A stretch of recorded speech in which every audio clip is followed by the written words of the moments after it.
Welcome to episode 67 of the Lab Epstein Hitting Podcast. It is great to have everybody in today, watching on the YouTube side, listening on the audio, Apple, Google, Spotify, on any device. We do greatly appreciate that. A lot to talk about today. Our main topic, dealing with failure, both on the team side and individually, plus Bryce Harper, MVP, yay or nay. And we'll also give our thoughts on the Field of Dreams game. So a lot to do today. Let's get into the show. And let me bring in professional evaluator, successful business owner, my former coach, friend, and co-host, Jake Epstein, fresh off vacation. Should I come in from the side when you say bringing me in? No, you should stay right there, center. Right there. Good to be here, Jim. It's a lot easier to edit that way and produce. Makes it a lot easier on our intern, right? Yes, that's right. Our intern. Slacking today. Yeah. You said that, not me. No. I'm not going to be the one blaming the intern for our failures. No. Well, you got to blame somebody. Let's talk about Bryce Harper here for a second. Now, if the season were to end today, the Philadelphia Phillies would be in the playoffs, and Bryce Harper should be the 2021 National League MVP. Now, my top three National League MVPs are as follows. Number one, Bryce Harper. Number two, Fernando Tatis Jr. And number three, Max Munsey. Now, when you look at Fernando Tatis Jr., great numbers, career year. But when you take him out of the Padres lineup, which they've had to do a couple of times this year, they didn't really miss too much of a beat. It hurts if they lose him, but they're not going to lose any ground in the wild card, and they're still going to make the postseason. Okay, when you look at Max Munsey, great numbers, another guy having probably a career year, but he's just a spoke in the wheel, unfortunately, with the Dodgers because their depth is the best in the league. Okay, Bryce Harper, and people will see this on the YouTube side, his numbers since the All-Star break, they'll see it on the graphic.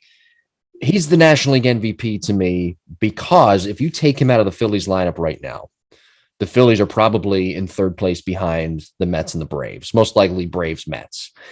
Without Bryce Harper, the Phillies are not in first place. Mm-hmm. Based off his OPS, home runs are not really there. Still has a good amount. RBIs, OPS, slugging, on-base percentage, and the things that he is doing in second half play, he is quietly becoming an MVP candidate. And I'm going to say this, mark the date and time. For the first time in his professional career at the major league level, he is actually underrated. Yeah, I think you're right. Mm-hmm. For the first time ever. I would agree 100% with you right there, Jim. Mm-hmm. Might be the first time.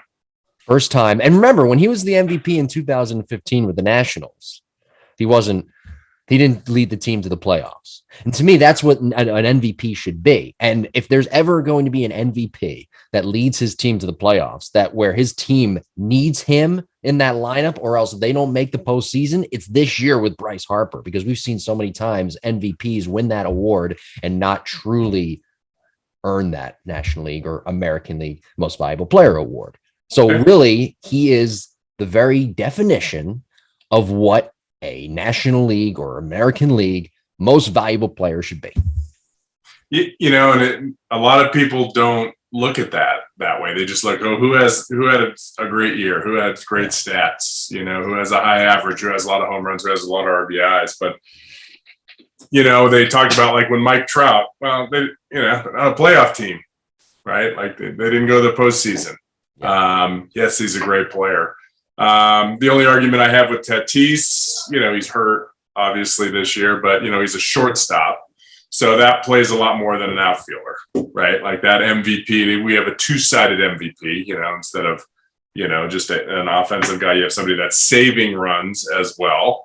Munsey, he's on a team with really good, pitchers. And but if you take him out of the lineup, though, they don't miss a beat. That's the thing. Yeah. And he has protection. There's other people around him that create, and really, yeah. I mean, I guess Harper's got a little bit of protection there too, but yeah, absolutely. He's put the team on his back, and hopefully he stays healthy to kind of finish this year out and see what happens. I don't know how much you've watched of him, but I haven't watched. Well, I'm going to ask anyway. This year. All right, I'll ask anyway. What do you think he's doing right at the plate right now? Oh, he's just killing it. It's a good answer. Hitting Twitter's going to go crazy on us. There's going to be people out there, the hitting scientists now who are going to say, well, he's doing this. You didn't mention this on the podcast. You know what he's probably doing? He's probably getting a good pitch to hit. and using his natural ability to hit the ball hard. Yeah. That's probably what he's doing. Simple It's concept. funny. I posted something and I don't know who wrote in, but I received feedback. I put like a Ken Griffey Jr. Yeah. I don't know where that bit. It was just a beautiful swing, right? It's Ken Griffey Jr., right? But it was a beautiful swing of Ken Griffey Jr. Yeah. And it's that move that he was doing where he just kind of has a nice easy weight shift and then his hips open and he goes. And so I think I said something like, "Oh, what a great example of falling into his legs," or something very basic like that, because that's what I teach. I'm very basic. Yeah. And somebody wrote, "Oh yes, that was awesome," and they said this. There's like 7 things. Mm-hmm. And I was totally confused reading it. Yeah. And I'm like, well, maybe that is all the muscular groups that were used during that move. But I'm going to teach a 10-year-old how to do that in the easiest possible way out there. And I think that's where hitting's gone is, we talk about so many like just overcomplicating moves. And there's no need to do that. It doesn't make you seem smarter or anything like that. It doesn't make you a better teacher. Make it simple. Like that's what people want. The only way we can learn is if we make things simple. And unfortunately, sometimes in baseball and softball instruction or even golf instruction, people that use really big words and complicate things, people think they'll respect them more. But for me, it's about simplicity and results. I think that's what makes a good coach, regardless of sport. I'm looking at the tweet right now. Can I read it? You mind if I read it? No, you tweeted it a day ago. We're going to do a hitting breakdown, mechanical breakdown on Ken Griffey Jr. We'll probably do it like next year or something. That'll be like episode 200. Well, we're going to do a Jim Tarabokia breakdown first before we do the kid. Right. That's coming up after Bailey Hemphill in a couple of weeks. Softball listeners, open up your ears. You tweeted at Epstein hitting, and this is how you glide and sink into your legs. He makes it look so easy. This is why we work on our early drills from a narrow, relaxed base to bring out our athleticism without complicating our natural moves. Let me see the replies. I don't know. Somebody called you Jake Meister. Nice. I like that. Yeah. It was probably the guy from the old Saturday Night Live skit. Rich Meister. So a question for you. I was in that same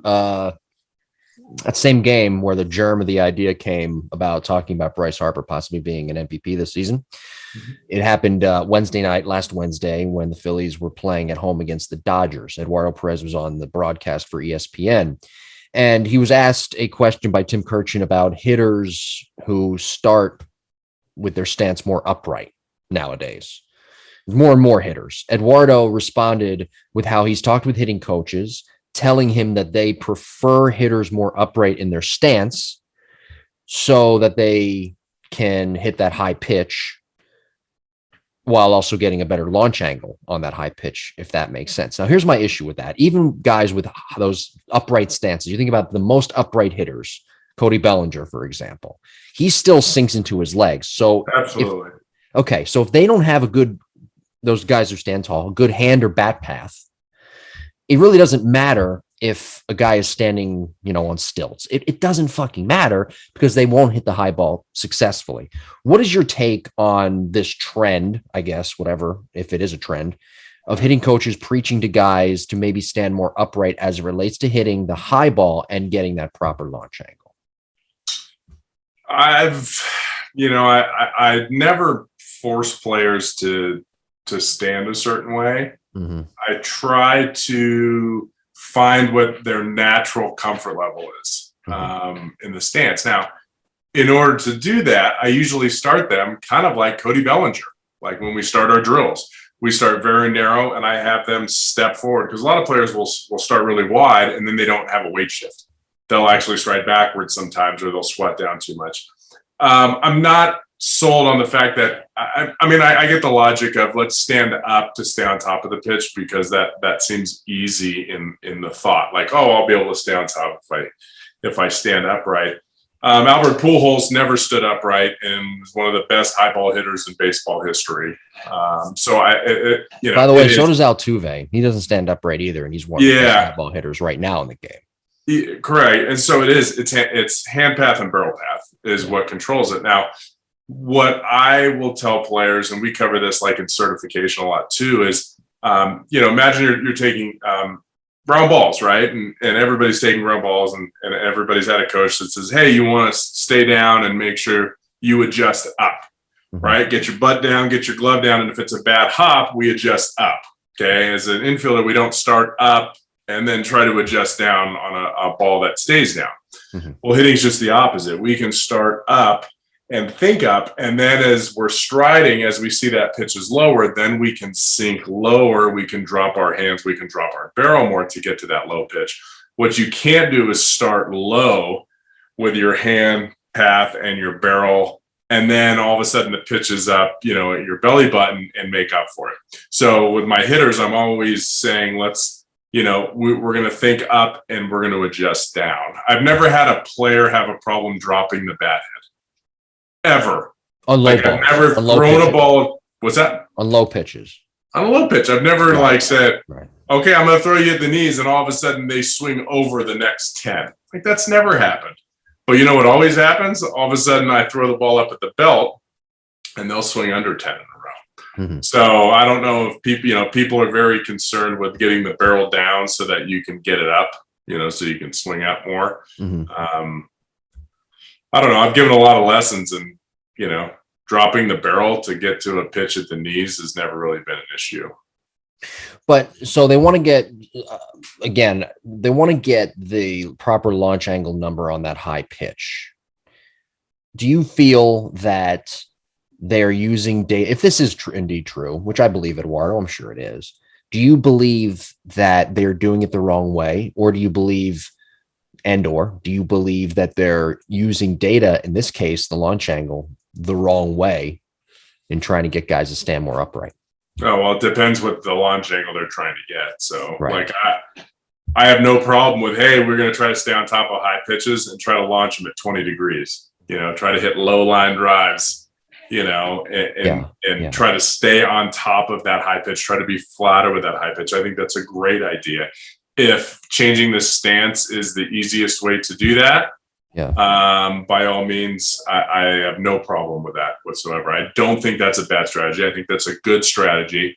I think there's a lot more that goes into it, but it's definitely one way to kind of attack that high pitch. Well, then why can't hitting coaches say, I want them to stand more upright so they can get on plane with that high pitch better and not work for a certain launch angle? Because there's more that goes into the swing than just the launch angles we've talked about a million times on this show.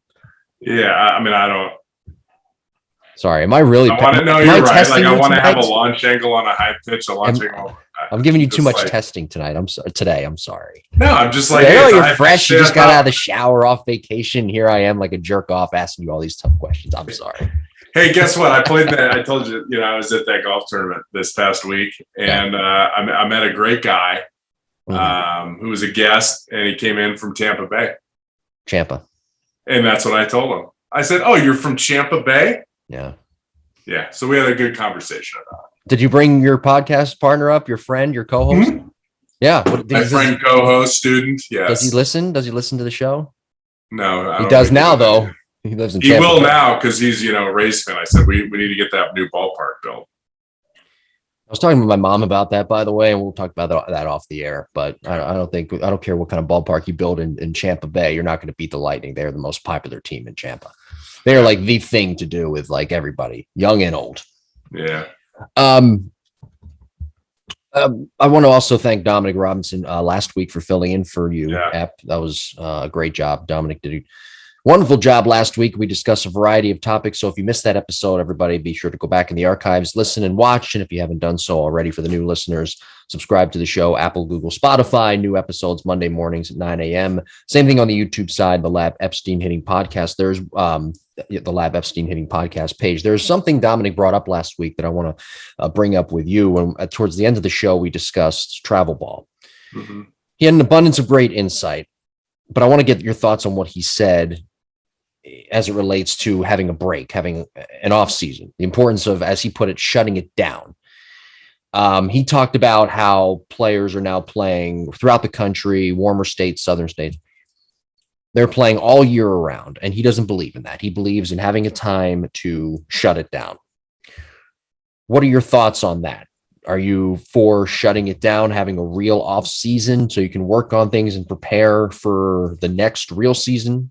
Or are you of the belief more is better? I'm not. I've learned that over the years, more is not better. I think that even with winter ball, professional players I've noticed get tired. I don't think what's that saying? I forget what is it. Whatever. More is not better. I'll think of it while you're talking. More is right. Right.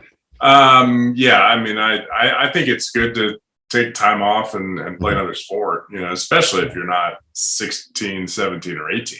The young kids, I know a lot of our players at the lab, they play flag football, the 5th, 6th, 7th, 8th graders, they'll play flag football in the fall just to get a break and get away from, hitting and throwing all the time. So, yeah, I mean, do we want to take 6 months off? I don't think we need to take 6 months off, but I think we should take 2 months off. Yeah. I think we need to reset. We need to enjoy that tournament that's coming up. We need to enjoy that game that's coming up. And when it becomes monotonous to kids and there's no enjoyment, then it becomes a grind. And as a 12-year-old or 13-year-old or 14-year-old, you don't want to have a grind. You want to be enjoying what you're doing. So yeah, I'm a believer for sure in taking time off and resetting and recalibrating and just for the love of the game and just for the enjoyment factor so you don't get burned out.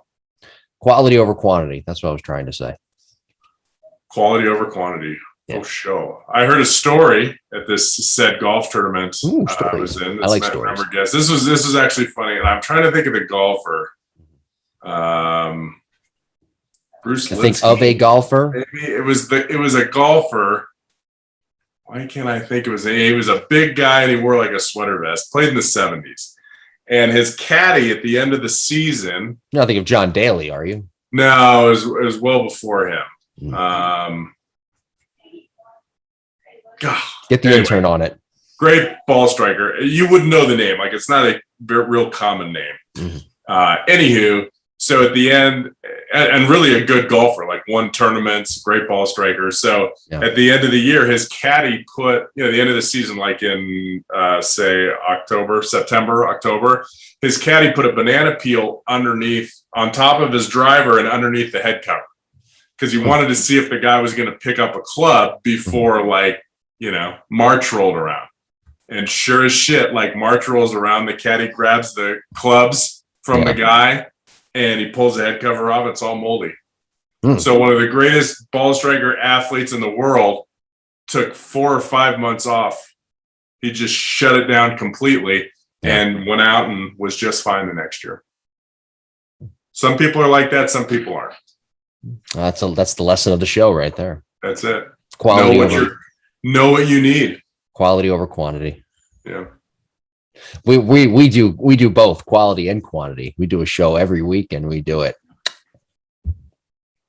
The best. There you go. What are you drinking there? Iced tea, apple juice? What are we? It's just straight water. I had some apple juice last week with Dominic. Wow. Living on the edge, Jimmy. I know. That's what happens when we record in the morning. Yeah, you need juice. Field of Dreams game was a success, smashing hit for Fox and for really the game of baseball. I just want to bring up a point before I get your thoughts on the Field of Dreams game. I tweeted earlier last week. I said they should do like a series starting on Thursday, Friday, Saturday, Sunday, a whole series there in Iowa. Field of Dreams game. Every network should get an opportunity to broadcast and produce the game. Maybe have an all-star game there one day. That'll be kind of cool too. Brought that up to my mom earlier in the week, and she liked that idea. And the problem is money. Problem is indeed money and those cornfields.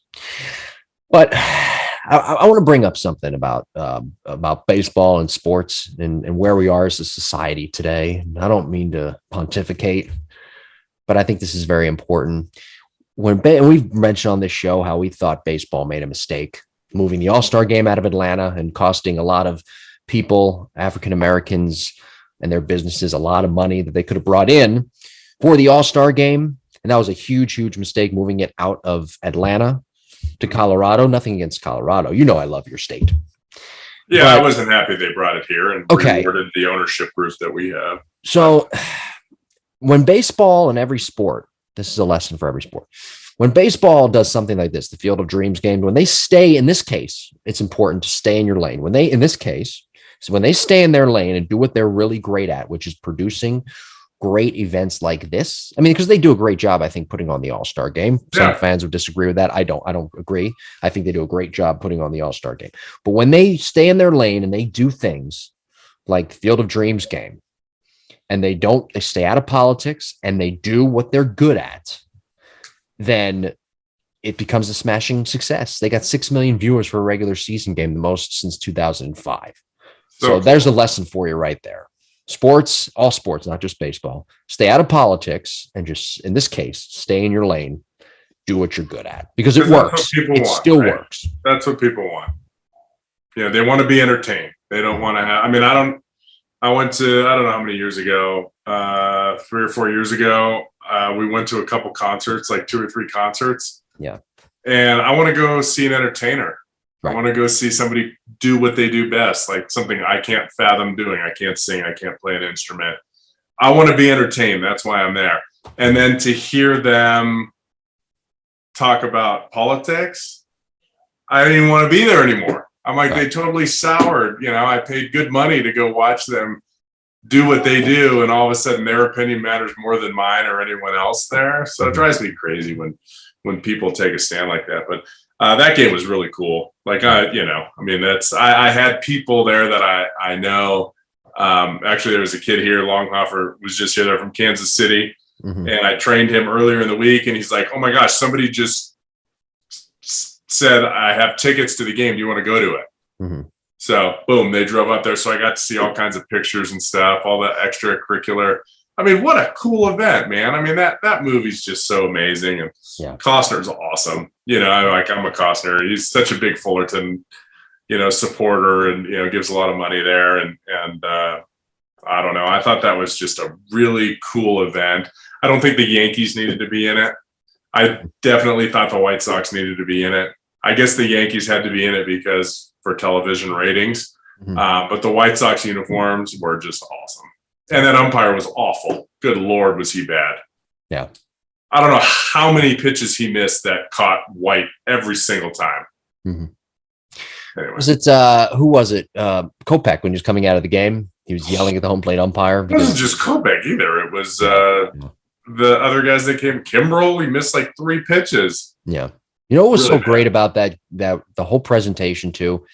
They bordered. With the guys coming out of the cornfields and with Kevin Costner speaking and the constant references to the movie, and you had Joe and John and Verducci and Rosenthal, who always wears a bow tie anyway, but they had the bow ties on. And I'll tell you what, they really, just the whole presentation, they were walking that fine line of it being really corny and going overboard, but they didn't. And with Costner speaking, it was like they were right on the edge. They're high up on that balance beam or balance rope, whatever you want to call it, and they could have tipped over at any time, and they didn't. It was a great presentation, and I don't know how they're going to outdo themselves next year. I almost don't want them to do it again. I almost want them to do it like every other year, but they're going to do it again next year. Yeah.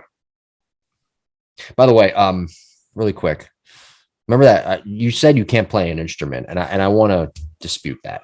There was an earlier episode when we started the podcast where you talked about how you could play an instrument. I forget which one it was, but then I told you the story about the saxophone when I was a kid, and I brought that home, and my dad threatened to my mom that he was going to take the saxophone and strangle me with it and wrap it around my neck because he was tired of me playing it so much.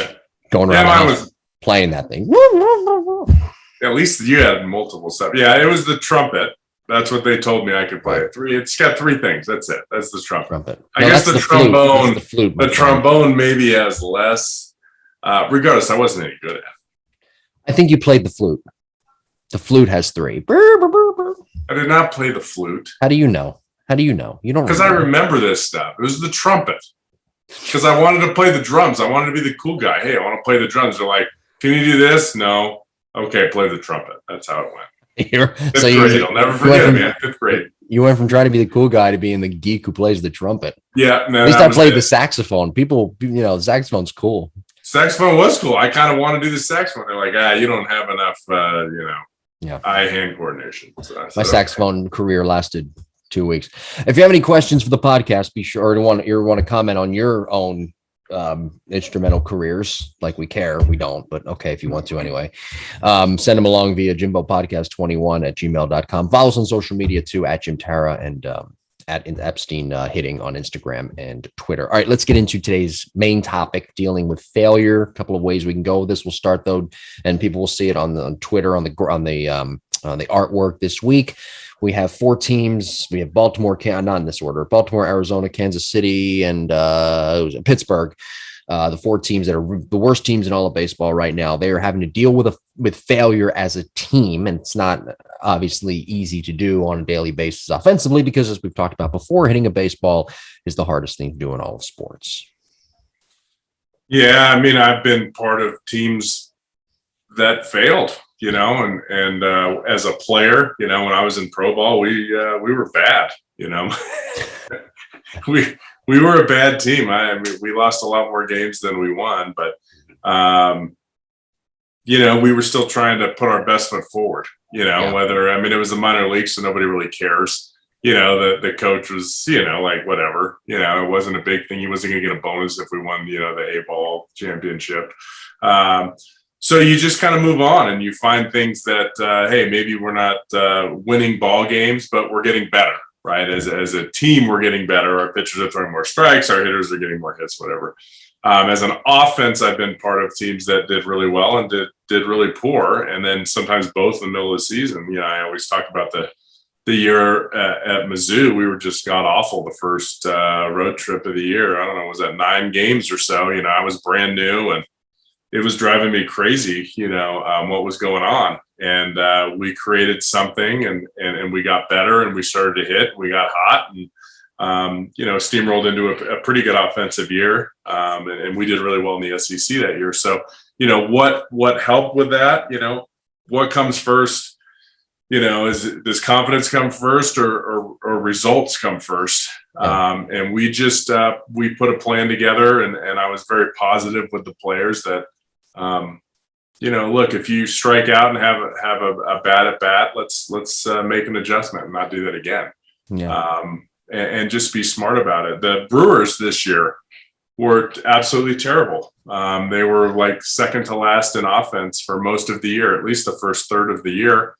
And everybody was panicking and this and that. And the guys said, you know what, we have a pretty good plan in place that we're going to stick it out. And all of a sudden, boom, it started to work. The guys started to do well, and now they got 70 wins. So to go along with their good pitching, of course. So, failure is going to happen. It's going to happen in life. It's going to happen at the ballpark. And, there's kind of a silly old saying, you just have to flush it. And we used to have, I remember Ken Ravizza, the late Ken Ravizza, we had a little toilet, at Fullerton. And if something went bad, we would flush it. If we made an error, we would flush it. Mm-hmm.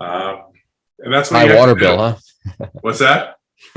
Yeah, high water bill. Yeah, high water bill, and it would make the sound too, which was really nice. So, you have to move on. I remember a great story. I don't know if I've mentioned this story. It's a Augie Burrito story, and I don't know what year it was. I wish I did, but they were having. It may have been one of the World Series years, but they were awful. They were in a slump. Like they couldn't score any runs. Yeah, I don't know. It was 2 or 3 week period. They weren't scoring any runs. And so he had everybody bring their bats out to the pitcher's mound.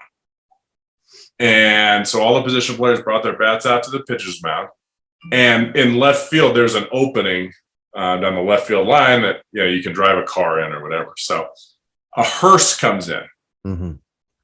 So the hearse comes in, backs up. There's a casket. They pull the casket out.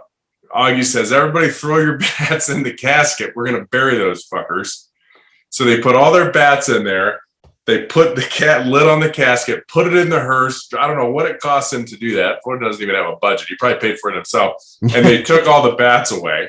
Yeah. And he says, all right, all the bad at bats are gone. Let's go ahead and now move forward. And he gave everybody a new bat. So, a team that was doing poor, a team that was, oh God, we're never going to hit again. He actually found a way to reward them by getting them new equipment. And mentally it made them feel better, and it moved on, and they moved on and ended up doing really well. So, sometimes there's little tricks like that will help you deal with failure. Mm-hmm. The problem is most of the time there's, what's the word I'm thinking of? Not failure, but roadblocks.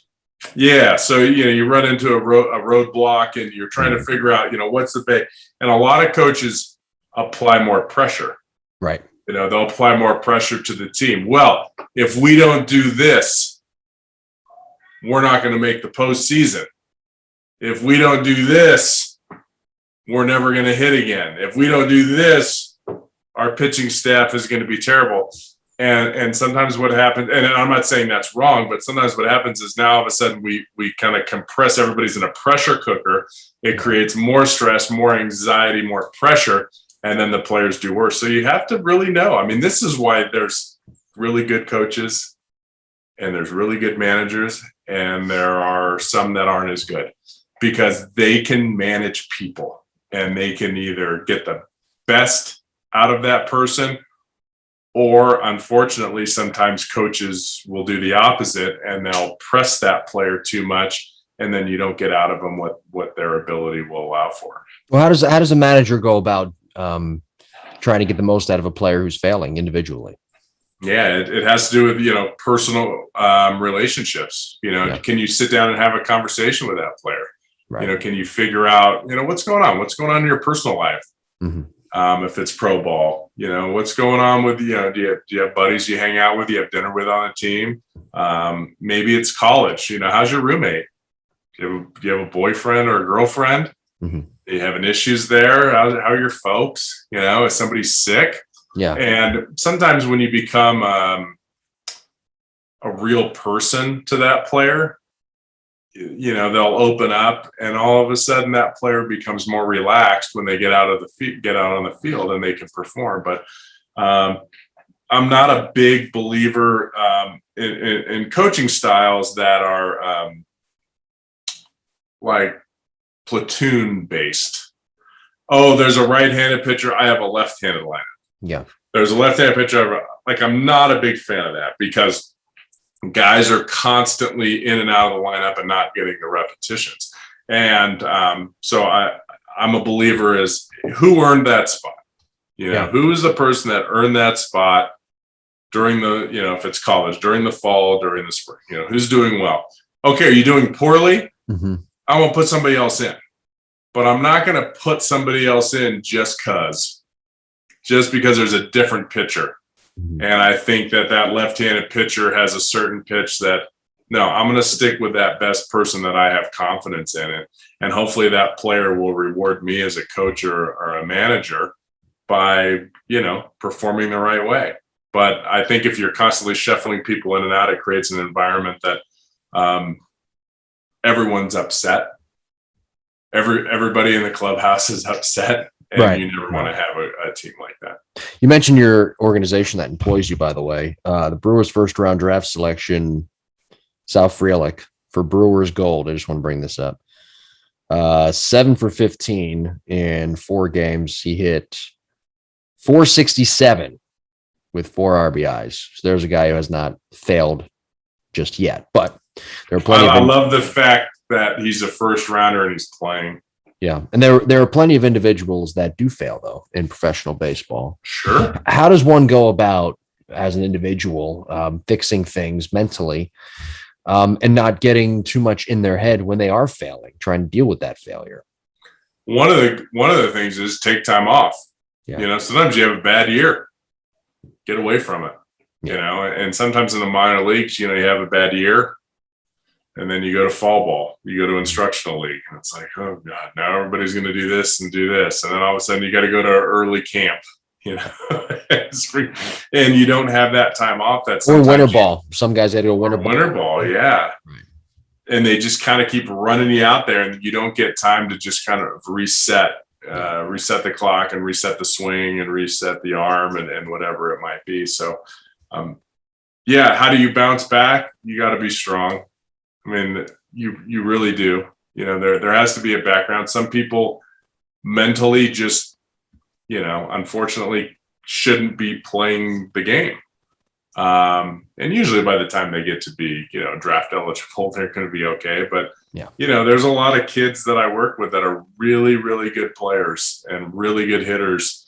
And all of a sudden, when they get between the white lines in the game, they tense up and they just don't have the heart rate to play the game. There's just too much going on. They're trying too hard to impress either, their parents or their teammates or their coaches, and they'll never be good. I had a player, I can say his name now. I think he's a financial advisor. He's probably, makes 3 times the amount of money I do, but his name,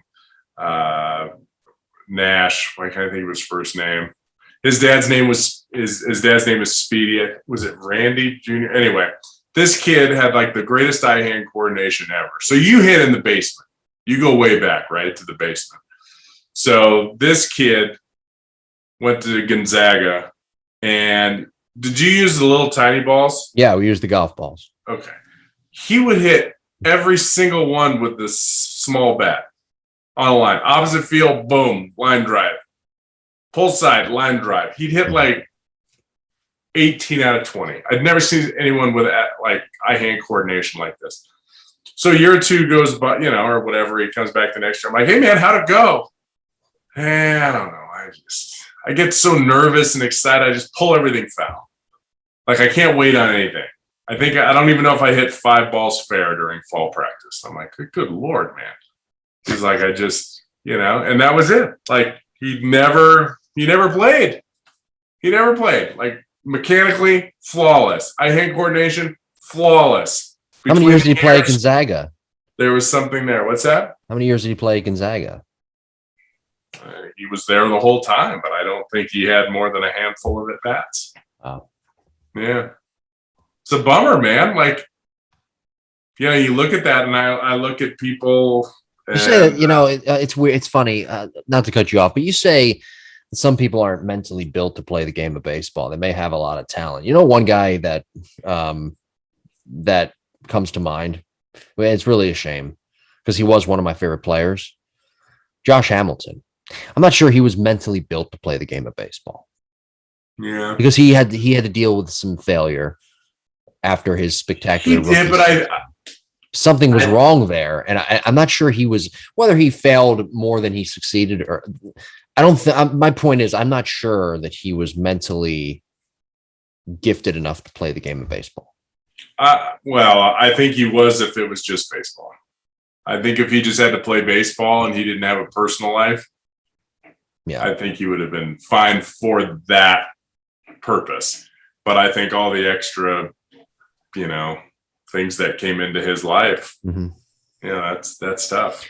So you mentioned your former student there, who played at Gonzaga, and him and I both worked in the dungeon, I like to call it, and I mean that in the most positive and respectful way, by the way, too. I thought the working in the basement, that was a lot of fun. But with college players, dealing with failure is a little bit different than professional because you have a contract when you're a pro. Mm-hmm. And depending on how much you get in your signing bonus, how much you're getting paid, how high you get drafted, you have a little bit more leeway. You don't have that type of leash in college. How do you deal with failure in college? Because you may only get 13 at bats before you're pulled from the lineup for failing too much. You can't take it personally because it's going to happen where the coach is going to put somebody else in. Yeah. And then they're going to put somebody else in, and that other person may go out and do well, and you may not get in the lineup for a month or two. Mm-hmm. You have to keep grinding. You have to keep putting in the work, and hopefully you get rewarded for the work that you're putting in. As a college athlete, if you're not in the lineup, your ass better be in the cage before practice, and your ass better be in the cage after practice, or you better be at the weight room on time. You better never be late. You better show me that you're not giving up because I put somebody else in there. I want you to work harder. Maybe I'm doing that because I know you're starting to get lazy. Mm-hmm. And I know what's going to happen when you get lazy. So I'm going to put somebody in there to shake your, rattle your head a little bit. And maybe that puts you on another level. Like, screw this guy. Like, I'll show you. Mm-hmm. And it forces a player to work harder. So that's what you have to do. Failure is going to happen if you get pulled and you're not playing. Work harder. Mm-hmm. There's nothing better that a coach likes to see than somebody taking adversity and turning it into a positive and working harder. But if you get pulled and you don't play for 3 or 4 days and all of a sudden you become a cancer and you become a bad attitude around other players and you're not showing up early for early work and you're not getting your work done, during practice, you're half-assing stuff, that's the worst thing that could possibly happen. Yeah. So the best way to deal with adversity is to make a change. Like anything else in life, make an adjustment, right? I told my golf partner this week, my tournament partner last week, he kept doing the same thing. I said, you need to make a fucking adjustment. How many times are you going to hit a ball short and right? How about you hit one low, long and left? One time, let's go. And he was like, all right, let's go. He made the adjustment, but that's what it is. And then of course he busted my chops because I kept leaving putts short and he told me to make an adjustment. But it's true. Make an adjustment. There's a reason you're not playing. Yeah. Right. And that's okay. Like, you're not going to always be awesome, but whatever it is, maybe you need more sleep. Maybe you're dragging. Maybe you need more sleep. Maybe you need to change your diet, but do something with that adversity to get better. When you were at Mizzou, though, how did you deal with players failing offensively? What did you do? We would study video and work harder. Mm-hmm. So typically if a player was struggling, I would go through their at-bats with them. Okay. It's not your swing. Yeah. Your swing's okay. Look at this pitch you took. Mm-hmm. Look at this pitch you swung at. Maybe it was pitch decision. Maybe it was you weren't ready to hit that. So you took the first pitch was right down the middle. Mm-hmm. Like, what are you looking for in that situation? You've already seen this pitcher once. Were you looking for a slider in the dirt? Like, what were you looking at? Right. You have to be ready. So we would kind of walk through maybe why they were failing. But then at the same time, I would usually lead with something positive. Like, this was a really great swing. Look at your balance. Your timing looks really good here. Your front shoulder looks good. Like, find something positive.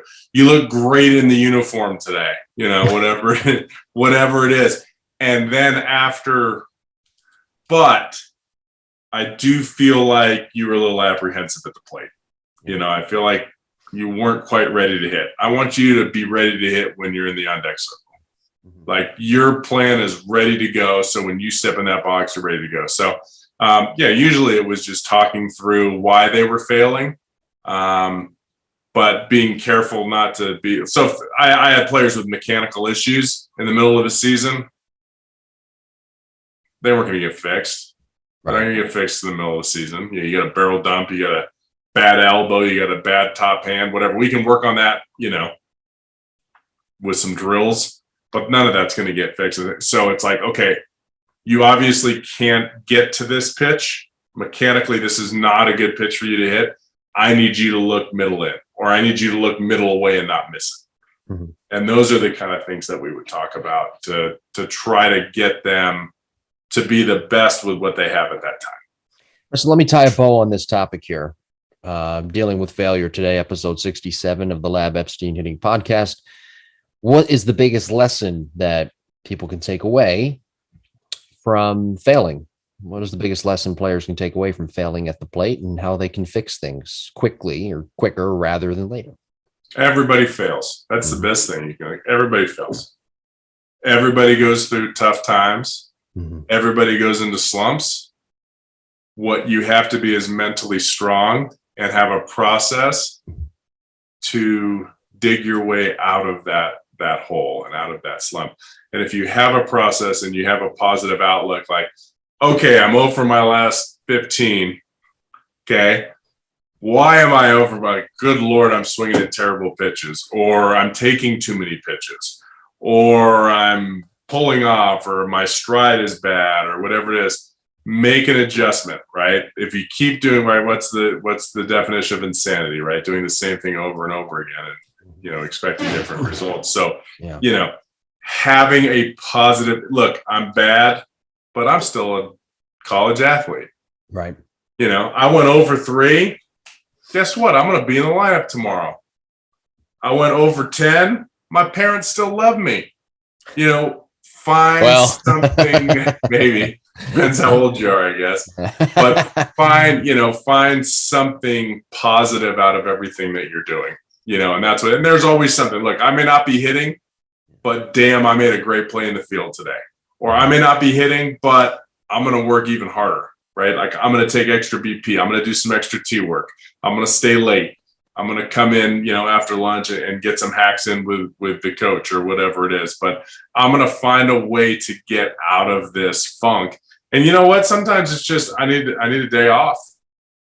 I need a day for me. I'm just going to chill out today. Obviously as a college athlete, you don't really have that opportunity. But as a 14 or 15-year-old, sometimes it's okay to just go to the pool one day and get away from it and relax. Yeah. Know what you need. Like, I guess that's the best way to put it. Like, everybody is different. Some people need to work harder. I've told that story about Eric Chavez and the area code games where we were playing in a tournament. He had a terrible tournament, Connie Mack tournament. And the next week we had area codes, and it was like everybody worked their ass off. Eric says, I'll see you guys at area codes. Like, he just disappeared. He didn't pick up a bat or a ball for a week. Yeah. First at bat, comes out, hits a home run. So some people just need to get away, and some people, I was one that has to work harder. Like, I'm failing. I need to just keep hitting and hitting and hitting and hitting, and I'll figure it out. So know what you need as a player. And stay positive because everybody fails. Speaking of Eric Chavez, by the way, I saw some clips of Moneyball, just going through random clips earlier this week, like at night or whatever, on my phone when I should be sleeping. See, people, got to get your sleep. That was that's my biggest problem. And still is my biggest problem. So I'm looking at clips of Moneyball, and what that movie doesn't mention. Just want to bring this up. I mean, it's all about analytics and scouts are bad. Boo, People forget that at third base, Eric Chavez, at shortstop, Miguel Tejada, the best shortstop in the league in 2002. And then, of course, that pitching staff, which, by the way, they were all signed or drafted by scouts. So Moneyball is a little misleading. I know it's random thought, random thing. I just want to bring it up. That's all. Mulder, yeah. Now that you brought up,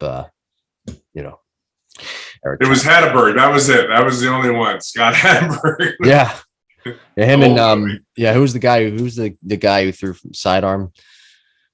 What was his name? Well, people can write in. All right. Well, let's get to our final segment here. Our listener question. This comes to us this week from loyal listener of the show, AD, sent to me, Jimbo at Jim Tara, via my Instagram at Jim Tara. AD writes, can you guys address what Chris Bryant has been doing differently this year? Chris Bryant's dad addressed some things they worked on in the offseason. I think he had Chris take 150 swings a day off a high tee. Chris is back to MVP form, so he is doing something different. And that is from AD, writing to us via my Instagram at Jim Tara. And of course, you can write to us via Jimbo Podcast 21 at gmail.com. All right. So you want to answer this? It said it was written to you. I don't want to answer it. It was written to me for you to answer there, Chief. Oh, okay. Yeah. So talk about making an adjustment. Yeah. If you read any of the old Chris Bryant stuff, all his dad told him to do was hit a ball in the air. Hit everything in the air and BP. Did it sound familiar to you? Huh? Right. Did it sound familiar to you? Yeah. Don't hit a ground ball. Hit everything in the air. So, I mean, Chris Bryant swings up too much. Like, I mean, you can go back and look. I put it on YouTube, I don't know, 8 years ago. Whenever Chris Bryant came up, I'm like, yeah, he's got a really good swing, but he swings up too much. He's going to have problems, and he's not going to hit for a super high average, even though he's, uber talented. So, yeah, all off season they have a hack attack at their house. or dad's house or his house, and they worked on staying on top of everything. High fastballs, high spin rates, high velocity, trying to stay on top. So does his swing look drastically different to me? No. Maybe slightly different, but it's definitely not a wholesale change. And most of that's based on where he launches his hands from. But he's definitely has that approach. I mean, maybe it is the high T. Maybe during the season he's doing high T to try to stay on top of stuff. But it's obviously working. He made an adjustment. He was a guy that was swing up as much as you can to try to hit the ball in the air. And now he's a guy that's like, okay, I got to try to swing down a little bit more to stay on top of pitches. And good for him, man. I think that's fantastic. That's an adjustment. Just like somebody that may be too flat, may swing down too much. Trey Turner's a real flat swinger. I haven't seen him. I mean, I've always really liked him. I don't know if he's swinging up more this year, if his swing's the same. Vlad, still my guy. He's the best. Yeah. But Vlad, to me, this year, I feel like he's swinging up just a little bit more. Yeah. If you love him so much, why don't you marry him? Huh? If you love him so much, why don't you marry him? I love it. It's so third grade. It's awesome. But yeah, I mean, guys make adjustment. Vlad was a downswinger. Yeah. And he still kind of is a downswinger compared to most guys in the Now, pros. downswinger, you mean level to the baseball? Or level he's a little more. So, I was reading the old Ted Williams book. Remember, we showed it the other day. And Williams talks about, of fastballs are dropping at like 4 or 5 degrees. He knew that in 1970. Why is everyone trying to swing up 15 to 20 degrees? Doesn't make much sense. That's the mystery of of this week's program. If anybody knows the answer, write us at Jimbo Podcast 21 at. Yeah. How about we stay in that 4 to 10 range? I don't know. It's probably a good idea. But, Brian said, more on the high side. Vlad would be more on the low side. Yeah. And you can learn all this, by the way, for all of you out there, about Vlad being on the high side and Brian being on the low side, vice versa. You can learn that where? You can learn that by coming to the certification coach training. Bingo. October 16th and 17th in College Station, Texas. We got about 8 spots left. It's actually starting to fill up pretty good. Yeah. But yeah, it's the best. Like learn, expand your knowledge, be a good coach to your kids, be a good coach to other kids. If you coach a team, by having the right information. It doesn't mean that everything is the same. That's the best thing that we teach and that I stress is, look, player A might be taught something completely different than player B. Don't put them on the same program if they don't need to be on the same program. And you can visit EpsteinHitting.com for more details. And one of these certifications, we don't know when, but one of these certifications, we're going to do a live podcast. October 16th and 17th. We're going to do it in front of a live audience for everybody. Studio audience. Yeah. Maybe after the Delta variant has calmed down. I don't know, because the Lambda variant's next. So it's like going through the Echo variant. The Echo variant will be next. Right. And then the Foxtrot. And then the Zeta variant. That happened to be my favorite sorority in college. Go figure. Next week, we will be discussing your career, and not your career, but careers winding down, how to deal with that, et cetera, et cetera. I know that you've shared a story about your career winding down before on previous episodes, which I invite people to go listen to, or maybe not because, but I put you on the spot there and you handled it well. My playing career? Yeah. We're going to talk about that next week. Ended way too soon. I was a young man. You were a youngin'. We're not going to talk about your career winding down, just career in general winding down, because it happens to everybody. It ends someday. Even for Tom Brady, different sport, but even for Tom Brady, we got to get Miggy to 500. Miggy may retire the day after he hits his 500. I don't think he will. I think he's going to play to his 40. He loves it. I know. Well, how can you not? He's a big kid. I'll give you some reasons. All right. Well, thanks for listening, everybody. Do you have anything else before we separate for this week? No. I'll see you next week from Texas. Were you excited to be back after your vacation? Were you were you yearning on the golf course? I got to get back. God, I really miss Jim this week. I really miss him. Yeah. There's only so many lies I can take in one show. So we'll talk to you next week, everybody. Like and subscribe. And don't forget to make an effing adjustment. Starting to really hate that saying, by the way. Starting to get the douche chills. Okay. Well, we'll get shirts that say it. Oh, what? They'll say what? Douche chills or make an effing adjustment? Make an effing adjustment. Okay, well, everybody. We'll talk to you next week. Bye-bye.